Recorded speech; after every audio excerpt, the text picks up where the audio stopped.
नमस्कार दोस्तों, खटाना जी के ट्रिप पर आपका स्वागत है। और दोस्तों आज हम बात करेंगे 16 से 22 जनवरी की कंप्लीट वीकली करंट अफेयर्स की सुपर फास्ट क्लास। कौन सी क्लास? Super fast class.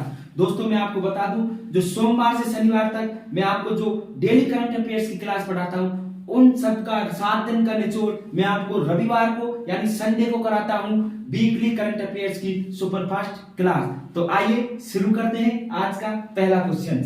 मकर बिलक्कू त्योहार किस राज्य में मनाया गया है? तो मकर बिलक्कू त्योहार केरल राज्य में मनाया गया है। दोस्तों मैंने आपको बताया था सबरीवाला मंदिर में मकर बिलक्कू त्योहार मनाया जाता है और मलयाराय जनजाति इसको मनाती है दोस्तों। और ऐसी यहाँ की मान्यता है कि यहाँ पर अयप्पा भगवान स्वयं आशीर्वाद देने के लिए आते हैं। दोस्तों जब बात केरल की आई है तो केरल की राजधानी कौन सी है? तिरुवनंतपुरम है। और दोस्तों केरल के मुख्यमंत्री पिनराई विजयन है। और दोस्तों केरल के राज्यपाल आरिफ मोहम्मद खान जी है। और केरल में जो विधानसभा की सीट है वो 140 है दोस्तों, ये आपको याद रखना है। आइए चलते हैं नेक्स्ट क्वेश्चन पर। मिस यूनिवर्स 2023 का खिताब किसने जीता है? तो दोस्तों हाल ही में आर बोनी ग्रेवियल जो यूएसए की है, इन्होंने क्या किया है? मिस यूनिवर्स 2023 का खिताब जीता है। अब दोस्तों जब भारत की बात आती है तो भारत ने अब तक 3 बार मिस यूनिवर्स खिताब जीत चुका है। पहली बार 1994 में जीता था और वो किसने जीता था? सुष्मिता सेन जी ने जीता था।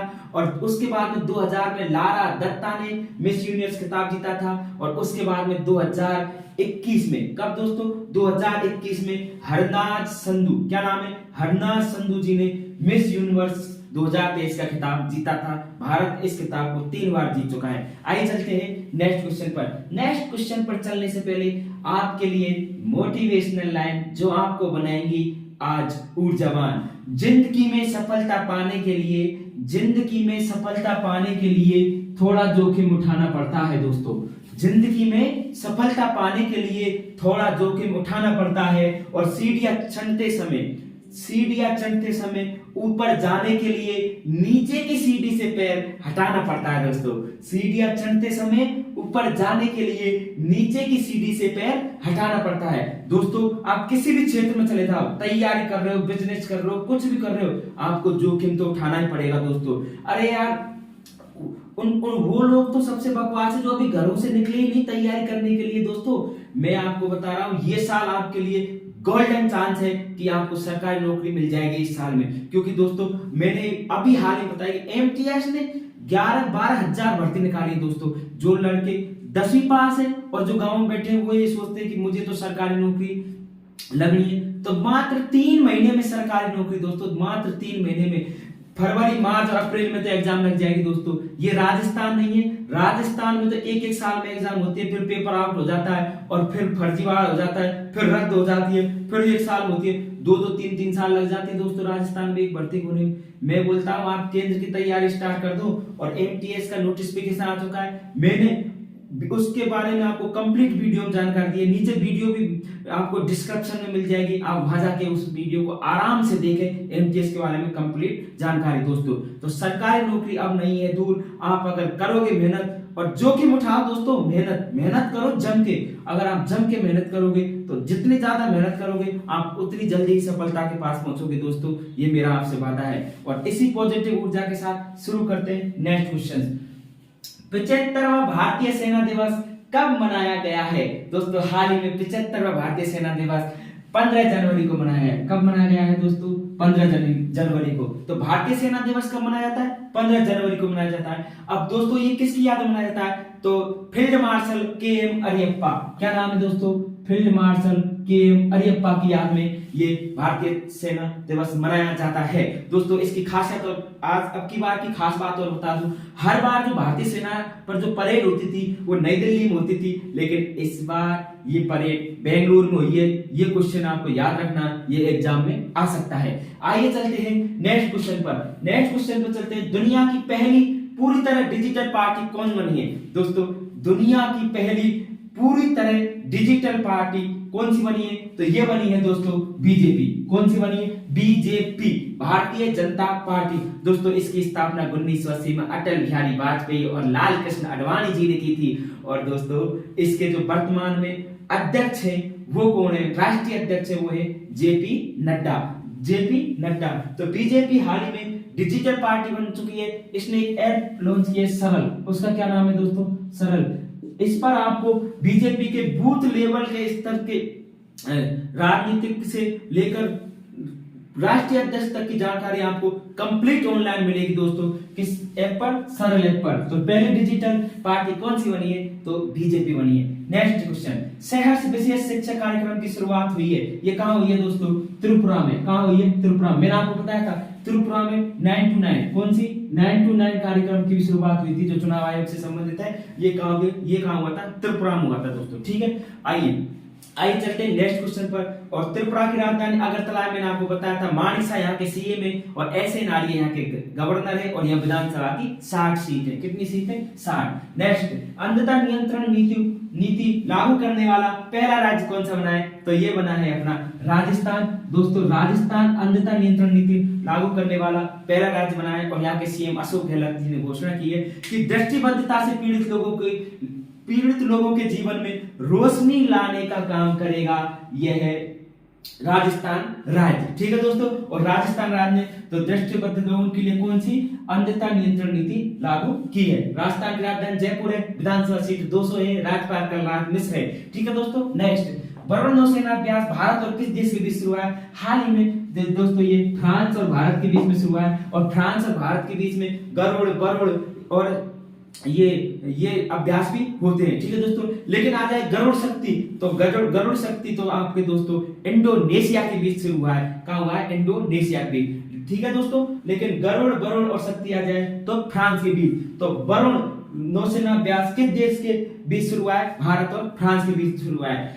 अगला, जल्लीकट्टू किस राज्य में शुरू किया गया है? दोस्तों जल्लीकट्टू जो महोत्सव है ये तमिलनाडु। किस राज्य में? तमिलनाडु। ये पहले बीच में बंद कर दिया गया है, इस पे बैन लगा दिया गया था, लेकिन इसको वापस चालू कर दिया गया है और ये कहां मनाया जाता है? ये तमिलनाडु में। ये तो इसमें क्या होता है, एक भैंसे को या सांड को छोड़ दिया जाता है भीड़ में और जो उसकी कूप को पकड़ के उसको कवर कर लेता है वो इसका विजेता हो जाता है दोस्तों। ये एक गेम है। ठीक है दोस्तों। आइए चलते हैं नेक्स्ट क्वेश्चन पर। और तमिलनाडु की राजधानी कौन सी दोस्तों? तो तमिलनाडु की राजधानी चेन्नई है। कौन सी दोस्तों?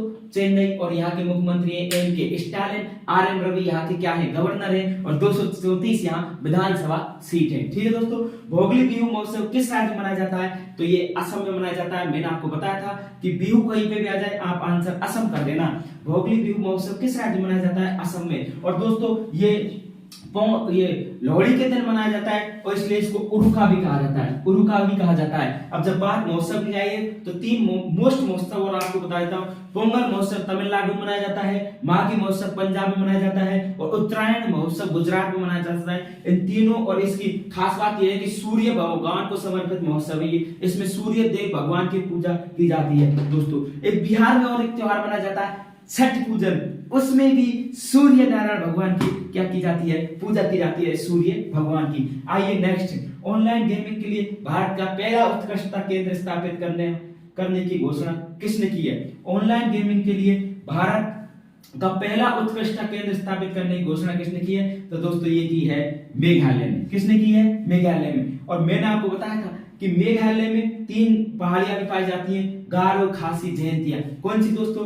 गारो, खासी, जयंतिया। मेघालय में ये 3 पहाड़ी भी पाई जाती हैं। ठीक है दोस्तों। चलते हैं नेक्स्ट, वनडे क्रिकेट इतिहास में सबसे बड़ी जीत का विश्व रिकॉर्ड किस टीम ने बनाया? दोस्तों हाल ही में अपने भारत के शेरों ने वनडे टीम में सबसे अधिक रिकॉर्ड से जीतने का जो रिकॉर्ड बनाया है, विश्व रिकॉर्ड, वो भारत ने बनाया है। और भारत ने भी एशिया विश्व कप विजेता टीम श्रीलंका को 317 रन से हराया है और अपनी भारत टीम ने ये विश्व रिकॉर्ड हासिल कर लिया है। और वनडे में सर्वाधिक रन किसके दोस्तों? सचिन तेंदुलकर के हैं। उसके बाद ऋतिक पोंटिंग वगैरह ये 4 और फिर भारत का ही फिर 5वें नंबर पर आता है विराट कोहली। ठीक है दोस्तों।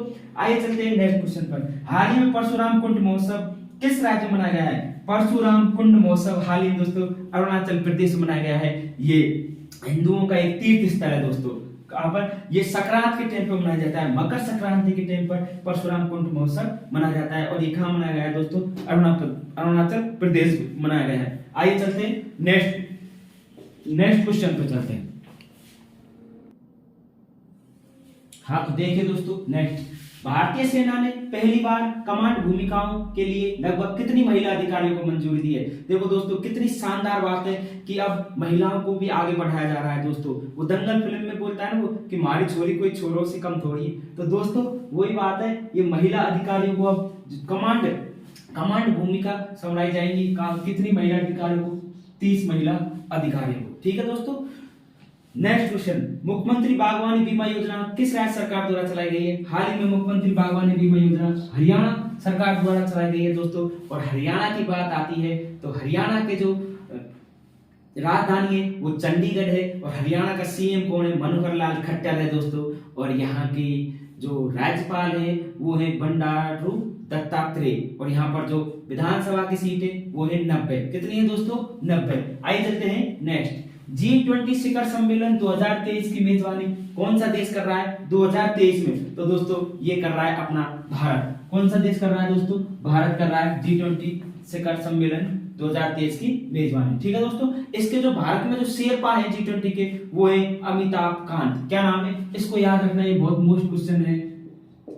अमिताभ कांत ये कौन है, ये शेरपा है भारत में G20 के शेरपा कौन है, अमिताभ कांत जी। नेक्स्ट, चर्चा में रहे यंग प्रोफेशनल स्कीम को भारत और किस देश के साथ भारत ने किस देश के साथ मिलकर शुरू किया है। तो दोस्तों आपको मैं बता दूं, भारत ने ये ब्रिटेन यूके के साथ मिलकर शुरू किया है। और ब्रिटेन के जो प्रधानमंत्री है दोस्तों वो ऋषि सुनक जी, जो भारतीय मूल के प्रधानमंत्री है ऋषि सुनक, उन्होंने और प्रधानमंत्री नरेंद्र मोदी जी जो भारत के प्रधानमंत्री, इन्होंने मिलकर जो 9 जनवरी को भारतीय प्रवासी दिवस मनाया गया था उस प्रोग्राम से पहले ये घोषणा की थी किसकी, यंग प्रोफेशनल स्कीम की। इसके अंदर दोस्तों 18 से 30 साल के युवा आएंगे और हर साल यूके 3000 वीजा बनाएगा। एक दूसरे देश में जाके व्यापार बिजनेस रोजगार कर सकते हैं। कितने, हर साल 3000 वीजा बनाएगा। ठीक है दोस्तों, डिजिटल इंडिया अवार्ड 2022 के गोल्ड श्रेणी से किसे सम्मानित किया गया है। तो दोस्तों इसका राइट आंसर है परिणाम मंजूषा। सीबीएसई का ये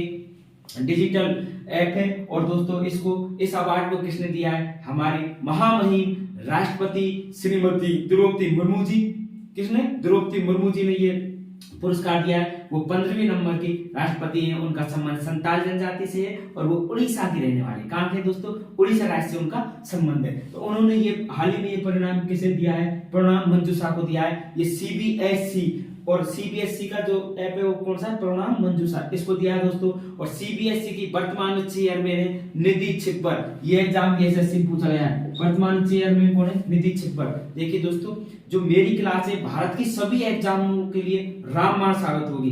भारत की सभी एग्जाम, सभी राज्यों की एग्जाम प्लस भारत के सभी राज्यों की एग्जाम के लिए ये क्लास रामबाण साबित होगी दोस्तों। डेली मैं आपको करंट अफेयर्स की क्लास देता हूं, उसको आप जरूर देखें दोस्तों। और अगर इस चैनल को अभी तक आपने सब्सक्राइब नहीं किया हो तो इसको सब्सक्राइब कर लें और बेल आइकन का घंटी का बटन भी दबा लें, जिससे आपको सभी वीडियो के नोटिफिकेशन 10 to 10 मिल जाए। ठीक है दोस्तों, और लास्ट में चर्चा भी करेंगे अपन एमटीएस के बारे में। और दोस्तों आपको बता दूं कि ये सभी भारत की सभी एग्जाम्स के लिए बहुत शानदार क्लास है। जो सोमवार से शनिवार में पढ़ाता हूँ उसका सुपर फास्ट रिवीजन कराता हूँ संडे को। आपको बिल्कुल बस क्लास देख लो और इसको देख लो, फिर पढ़ने की जरूरत नहीं है, ये आपको डायरेक्ट क्लास देखते याद हो जाएगा। ठीक है दोस्तों, नेक्स्ट, सॉवरेन ग्रीन बॉन्ड किसके द्वारा जारी किया गया है। दोस्तों हाल ही में ये सॉवरेन ग्रीन बॉन्ड ये आरबीआई के द्वारा जारी किया गया है। Reserve bank of India, RBI को बैंकों का बैंक कहते हैं। क्या कहते हैं इसको, बैंकों का bank, reserve bank of India. Mumbai में इसका मुख्यालय है। और दोस्तों आपको एक बात और बता दूं, आरबीआई के जो वर्तमान में जो गवर्नर है वो है शक्तिकांत दास और ये 25वें नंबर के गवर्नर है। कौन से नंबर के, 25वें नंबर के गवर्नर है शक्तिकांत दास जी। ठीक है दोस्तों, चलो नेक्स्ट, भारत का पहला संविधान साक्षर जिला, बहुत ही शानदार क्वेश्चन दोस्तों, टिक लगा लो। भारत का पहला संविधान साक्षर जिला कौन सा बना है, तो ये कोल्लम, क्या नाम है जिले का, कोल्लम जिला बना है केरल में। कोल्लम जिला बना है केरल राज्य में। ठीक है दोस्तों, कौन सा जिला बना है, केरल राज्य में कोल्लम जिला। वैसे आपको पता है दोस्तों भारत का सबसे साक्षर जो राज्य है वो है केरल। कौन है, केरल। आपने देखा होगा सब जगह केरल की नर्स लग रही है हॉस्पिटलों में, तो वहां साक्षरता ज्यादा है। जब तो वो पढ़ के नौकरी लग गई यहाँ ही राजस्थान में, तो केरल सबसे साक्षर जिला है। और संविधान साक्षर, केरल सबसे साक्षर राज्य है और संविधान साक्षर जिला केरल का कौन सा है, कोल्लम। ठीक है, ध्यान रखना। नेक्स्ट, संयुक्त राष्ट्र सुरक्षा परिषद ने किसे वैश्विक आतंकवादी घोषित किया है? तो दोस्तों अभी हाल ही में अब्दुल रहमान मक्की, मैंने आपको याद करने की ट्रिक भी बताई थी कि जो मक्कार होते हैं उस आतंकवादी को क्या किया, वैश्विक आतंकवादी घोषित किया। किसने? संयुक्त राष्ट्र सुरक्षा परिषद ने। और दोस्तों जो ये हाफिज सईद थे, जो 26/11 हमला हुआ था मुंबई में, उसके जो मास्टरमाइंड थे हाफिज सईद, उसके बहनोई ये कौन? अब्दुल रहमान मक्की। और इसको अभी संयुक्त राष्ट्र सुरक्षा परिषद द्वारा वैश्विक आतंकवादी घोषित किया है। संयुक्त राष्ट्र सुरक्षा परिषद में 15 सदस्य होते हैं। कितने देश सदस्य होते हैं इसके? 15 सदस्य होते हैं दोस्तों। 5 तो स्थायी होते हैं, 5 स्थायी होते हैं और 10 अस्थायी होते हैं। 10 कितने होते हैं? अस्थायी होते हैं। और अपना भारत अभी अस्थायी सदस्य है। भारत कौन सा सदस्य है दोस्तों? अस्थायी सदस्य। ये आपको ध्यान रखना है। स्थायी बन जाता लेकिन मिची मिची आंखें गिरी चीन ने नहीं बनने दिया दोस्तों भारत को स्थायी सदस्य। क्या मिची मिची आंखों के नहीं होते वो चीनी, उनने नहीं बनने दिया। चीन देश ने इसको स्थायी सदस्य नहीं बनने दिया दोस्तों। बाकी सब देश इसके फेवर में थे और 5 देश थे देश में स्थायी में, और अस्थायी में 10 है। तो अभी भारत अस्थायी सदस्य संयुक्त राष्ट्र सुरक्षा परिषद का। ठीक है दोस्तों, चलिए चलते हैं नेक्स्ट क्वेश्चन पर। हाल ही में किसे उपराष्ट्रीय सुरक्षा सलाहकार बनाया गया है? हाल ही में पंकज कुमार सिंह को, ये बीएसएफ के पहले महानिदेशक थे, वहां से ये रिटायर हो गए। अब पंकज कुमार सिंह को राष्ट्रीय सुरक्षा सलाहकार, उप राष्ट्रीय सुरक्षा सलाहकार बनाया गया है। तो दोस्तों वर्तमान में राष्ट्रीय सुरक्षा सलाहकार कौन है? तो वो है अजीत डोभाल जी। कौन है दोस्तों? अजीत डोभाल जी। ये क्या काम करते हैं दोस्तों? ये जो प्रधानमंत्री की देश विदेश में, भारत में जितने भी सुरक्षा संबंधित व्यवस्था है उसको ये देखते हैं राष्ट्रीय सुरक्षा सलाहकार परिषद। और इसके वर्तमान में उप राष्ट्रीय सुरक्षा सलाहकार किसे बनाया गया है? पंकज कुमार सिंह। और राष्ट्रीय सुरक्षा सलाहकार कौन है? अजीत डोभाल जी। बहुत शानदार शख्सियत है, इनके बारे में आपने नेट पर जरूर पढ़ना। ठीक है दोस्तों, ग्लोबल फायर इंडेक्स में भारत की रैंक क्या है? दोस्तों ग्लोबल फायर इंडेक्स में भारत की रैंक है 4थी। दोस्तों ग्लोबल फायर इंडेक्स में अभी जिस देशों की जो मिलिट्री है, जो सबसे ज्यादा पावरफुल है, उनकी एक लिस्ट जारी की है। तो सबसे ज्यादा पावरफुल ग्लोबल फायर इंडेक्स में कौन है? अमेरिका। दूसरे नंबर पर रूस, तीसरे नंबर पर चीन। सीधी सादी भाषा में समझो, सबसे शक्तिशाली जो सेना है वो अमेरिका की है। दूसरे नंबर की किसकी है? रूस की है। तीसरे नंबर की किसकी है? चीन की है। और चौथे नंबर पर कौन सा? अपना इंडिया, भारत। इंडिया जो कि भारत है, इसकी सेना कौन से नंबर पे? चौथे नंबर पे। और दोस्तों आपको एक बात बता दूं, जो लास्ट है, सबसे लास्ट है, वो है भूटान। सबसे लास्ट मतलब सबसे कमजोर सेना जिस देश की है वो कौन सी है? भूटान की। किसकी है? भूटान की। नेक्स्ट, किस देश की प्रधानमंत्री जैसिंडा आर्डर्न ने अपने पद से इस्तीफा दे दिया है? दोस्तों ये देखो कितनी शानदार काम किया इसने। न्यूजीलैंड। किस देश की है ये प्रधानमंत्री? न्यूजीलैंड की। दोस्तों इन्होंने लिखा है कि भाई जब इनकी रैंकिंग घट रही थी, कि जब मेरी रैंकिंग घट रही थी तो उसको देखते हुए इन्होंने अपने पद से इस्तीफा दे दिया और युवाओं को मौका दो। ठीक है दोस्तों, तो जैसिंडा आर्डर्न ने अपने पद से हाल ही क्या दे दिया है? इस्तीफा दे दिया है। और ये कहां की प्रधानमंत्री है? न्यूजीलैंड की। चलिए नेक्स्ट पर चलते हैं। तो देखिए सबसे कम उम्र में वनडे में दोहरा शतक लगाने वाले क्रिकेटर कौन बने हैं दोस्तों? तो ये शुभमन गिल बने। कौन बने हैं? शुभमन गिल सबसे कम उम्र में दोहरा शतक लगाने वाले क्रिकेटर बने हैं दोस्तों एक बात बताऊं आपको, मात्र 23 साल के ये। कितने के? 23 साल से। और इनसे पहले ईशान किशन ने दोहरा शतक लगाया था, वो 24 साल के थे। कितने साल के थे? 24 साल के। दोस्तों आपको एक बात बता दूं, जो शुभमन गिल है ना, इन्होंने राजीव गांधी स्टेडियम में हैदराबाद में, कहां पर है दोस्तों? हैदराबाद में राजीव गांधी स्टेडियम है। कौन सा स्टेडियम है? राजीव गांधी स्टेडियम। उसमें न्यूजीलैंड के खिलाफ दोहरा शतक लगाया है शुभमन गिल ने। दोस्तों एक बात बताऊं, रिकॉर्ड होते ही तोड़ने के लिए दोस्तों देखो, मात्र 23 साल के लड़के ने ये कमाल कर दिया। और ईशान किशन का भी बनाया तो उसका रिकॉर्ड तोड़ दिया। रिकॉर्ड होते ही टूटने के लिए बस आपके अंदर जज्बा और मेहनत का जुनून होना चाहिए। अगर आपके अंदर लक्ष्य प्राप्त करने का जुनून है, मेहनत करने की लगन है, तो आपको लक्ष्य प्राप्त करने से कोई नहीं रोक सकता। आप किसी भी रिकॉर्ड को तोड़ सकते हैं दोस्तों, क्योंकि रिकॉर्ड बनते ही तोड़ने के लिए। ठीक है, आइए चलते हैं नेक्स्ट क्वेश्चन पर। राष्ट्रीय आपदा प्रतिक्रिया बल एनडीआरएफ की स्थापना 2023 में कब मनाया गया है? दोस्तों राष्ट्रीय आपदा प्रतिक्रिया बल ये 19 जनवरी को इसका दिवस, स्थापना दिवस कब मनाया गया है? 19 जनवरी को इसको स्थापना दिवस मनाया गया है दोस्तों। ठीक है, आपदा सेवा सदैव सर्वत्र, इसका जो आदर्श वाक्य वो है आपदा सेवा सदैव सर्वत्र। ठीक है दोस्तों, इसको लिख देता हूं, देखो आपदा सेवा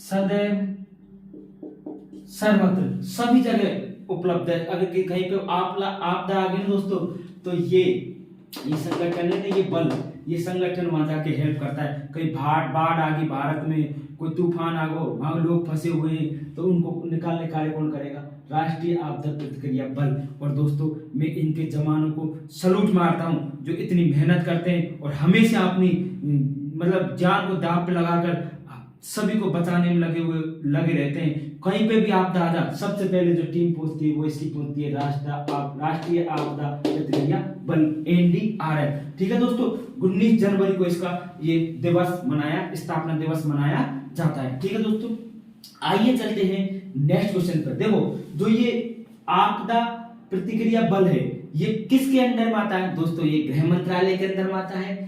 ठीक है, किसके अंदर में आता है? गृह मंत्रालय के अंदर में आता है। और गृह मंत्री कौन है? अमित शाह जी है। कौन है गृह मंत्री? अमित शाह जी हैं। और इसके जो महानिदेशक हैं राष्ट्रीय आपदा प्रतिक्रिया बल के, राष्ट्रीय आपदा प्रतिक्रिया बल NDRF के वर्तमान में महानिदेशक कौन है?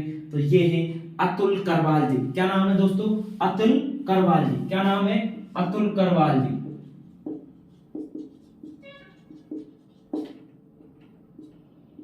अतुल करवाल जी। नेक्स्ट, पहली बार किस अनाज के लिए पहचान मानक तय किया गया है? हाल ही में अभी आपने अखबारों में सुर्खियों में रहा था कि पहली बार अनाज के लिए पहचान मानक तय किया गया है बासमती चावल को। और दोस्तों जो मानक तय करता है वो करता है फसाई संगठन, भारतीय खाद्य सुरक्षा मानक प्राधिकरण। कौन करता है? भारतीय खाद्य सुरक्षा मानक प्राधिकरण। नेक्स्ट, अंतरराष्ट्रीय पर्यटन मेला फितुर 2023 कहां शुरू हुआ है? ये बहुत ही शानदार क्वेश्चन है दोस्तों। अंतरराष्ट्रीय पर्यटन मेला फितुर 2023 हाल ही में 14 जनवरी से, कब से? 14 जनवरी से शुरू हुआ है। और ये कहां हुआ है? मैड्रिड में। याद रखना, मैड्रिड में शुरू हुआ है। और मैड्रिड स्पेन की राजधानी है। स्पेन की राजधानी कौन सी है? मैड्रिड। स्पेन की राजधानी कौन सी है दोस्तों? मैड्रिड। इसमें अभी फितुर 2023 अंतरराष्ट्रीय पर्यटन मेला शुरू हुआ है। एक खास बात, राजस्थान पर्यटन विभाग इसमें शामिल होने जा रहा है। राजस्थान पर्यटन विभाग विश्व स्तर पर इसकी पहचान कराएगा। कौन सा? राजस्थान पर्यटन विभाग इसमें शामिल हुआ है। ठीक है दोस्तों, नेक्स्ट क्वेश्चन, साइक्लोन फर्स्ट युद्ध अभ्यास किन दो देशों के बीच शुरू हुआ है? बहुत ही शानदार क्वेश्चन। साइक्लोन फर्स्ट युद्ध अभ्यास पहली बार भारत और मिस्र के बीच शुरू हुआ है दोस्तों। पहली बार कहां शुरू हुआ है? भारत और मिस्र के बीच शुरू हुआ है। और ये जो युद्ध अभ्यास है इसके बारे में आपको बता दूं, ये 18 से 22 जनवरी चलेगा। ठीक है, और ये कहां हो रहा है? ये अपने जैसलमेर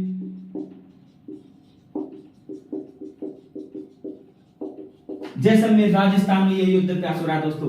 नई दोस्ती जोड़िए भारत और मिस्र की। इसलिए देखो अब की बार अपने यहाँ परंपरा है कि 26 जनवरी गणतंत्र दिवस पर बाहर के किसी न किसी अतिथि को बुलाते। ठीक है दोस्तों, मुख्य अतिथि को। तो अब की बार किसे बुलाया है? जो मिस्र के वो हैं अल सीसी को बुलाया गया है। प्रतिनिधि के तौर पर मिस्र के अल सीसी को बुलाया गया है। ठीक है दोस्तों, आइए नेक्स्ट क्वेश्चन पे चलते हैं। कांगेर घाटी राष्ट्रीय उद्यान किस राज्य में स्थित है? बहुत ही शानदार क्वेश्चन। अभी हाल ही में ये राष्ट्रीय उद्यान चर्चा में आया है क्योंकि यहाँ पर नारंगी कलर की चमगादड़ मिली है। दोस्तों देखो, आपने ब्लैक कलर की चमगादड़ सबने देखी होगी, जो रात में उड़ती है उनको रात में दिखता है ऐसा बोलते हैं। तो ब्लैक कलर की चमगादड़ तो सबने देखी होगी, लेकिन नारंगी, वाह देखो क्या खास बात है, नारंगी कलर की चमगादड़ कहाँ मिली है? कांगेर घाटी राष्ट्रीय उद्यान। ये कहाँ है? छत्तीसगढ़ में। और इसका कांगेर घाटी राष्ट्रीय उद्यान नाम क्यों पड़ा था ये भी मैंने आपको बताया था, क्योंकि ये कांगेर नदी के किनारे पर स्थित राष्ट्रीय उद्यान है। और दोस्तों एक क्वेश्चन और, गुरु घासीदास राष्ट्रीय उद्यान, गुरु घासीराम राष्ट्रीय उद्यान, ये भी कहाँ मिलता है दोस्तों? ये भी कहाँ है? ये छत्तीसगढ़ में। कहाँ है? छत्तीसगढ़ में। नेक्स्ट क्वेश्चन पे चलते हैं। नीलमणि फुकन का निधन हो गया है, ये किस भाषा के कवि थे? दोस्तों हाल ही में नीलमणि फुकन जी है, इनका निधन हो गया है। ये असमिया भाषा के कवि थे और इनको 56वां ज्ञानपीठ पुरस्कार मिला था। कौन सा मिला था? 56वां ज्ञानपीठ पुरस्कार मिला था दोस्तों। अब ये ज्ञानपीठ पुरस्कार कौन देता है? ये ज्ञानपीठ एक ट्रस्ट है, भारतीय ज्ञानपीठ न्यास या भारतीय ज्ञानपीठ ट्रस्ट इस पुरस्कार को देता है। और ये उन सभी भाषाओं देता है, कौन सी भाषाओं में? जो 8वीं अनुसूची में शामिल है। देखो दोस्तों, संविधान में 12 अनुसूची है, पहले 8 थी, तो 8वीं अनुसूची में जितनी भी भाषाएं, ठीक है, उन भाषाओं के कवियों को, उन भाषाओं में जो कवि होते हैं उनको ये ज्ञानपीठ पुरस्कार दिया जाता है। दोस्तों एक खास बात और बताऊं दोस्तों, 8वीं अनुसूची में एक ऐसी भाषा है जिसका नाम शामिल नहीं है, वो है अंग्रेजी। अंग्रेजी भाषा का नाम 8वीं सूची में नहीं है। ठीक है दोस्तों, तो 8वीं सूची में जो भाषाएं शामिल है उनके लिए कौन सा पुरस्कार दिया जाता है? 56वां ज्ञानपीठ पुरस्कार दिया जाता है। और 56वां किसे मिला है? नीलमणि फुकन जी को मिला था, जिनका हाल ही निधन हो गया था। किस भाषा में मिला था? असमिया भाषा में। अब बात आती है 2022 का ज्ञानपीठ पुरस्कार कैसे दिया गया है। तो 2022 का ज्ञानपीठ पुरस्कार मोस्ट लिख लो दोस्तों इसको, ये दामोदर मौजो, किसको दिया गया है? दामोदर मौजो। इसको ऐसे याद कर लेना, ज्ञानपीठ पुरस्कार पाते दामोदर की मौज लग गई। क्या लग गई? मौज लग गई। तो 2022 में ज्ञानपीठ पुरस्कार किसे दिया गया है? दामोदर मौजो। और ये किस भाषा के कवि है दोस्तों? ये कोंकणी, क्या नाम है? कोंकणी भाषा के कवि है। और ध्यान रखना, कोंकणी भाषा इसमें 8वीं अनुसूची में शामिल है। ठीक है दोस्तों, जो 8वीं अनुसूची में शामिल होगी ना भाषा, उसके कवि को ये मिलेगा, वरना किसी को नहीं मिलेगा। ठीक है, 2022 में दामोदर मौजो को कोंकणी भाषा के लिए ये पुरस्कार मिला है। दोस्तों आइए दोस्तों लास्ट में, कि मेहनत ही सफलता की कुंजी है।